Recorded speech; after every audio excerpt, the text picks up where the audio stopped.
People are deceived by another Jesus. But I am afraid that just as Eve was deceived by the serpent's cunning, your minds may somehow be led astray from your sincere and pure devotion to Christ. You know, it's something that he says this because how many people start off very sincere and they're purely devoted to Christ. And somewhere along the way, there's something that comes to deceive us. He says somehow you get led astray. So it is important, I believe, in this moment, you know, to even recognize that when we're dealing with people, when we're dealing with God's people, that people start off sincere and fully devoted to God, and yet somehow they're deceived. And we see that. We see that very prevalent today in the church. He said, number 4, verse 4, for if someone comes to you and preaches a Jesus other than Jesus we preached, or if you receive a different spirit from the spirit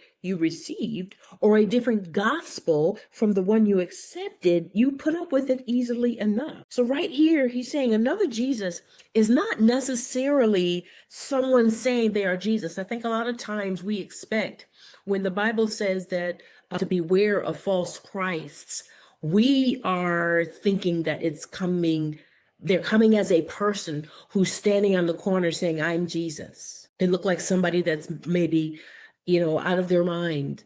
And they're just saying, I'm Jesus. And everyone's saying, okay, right, you know.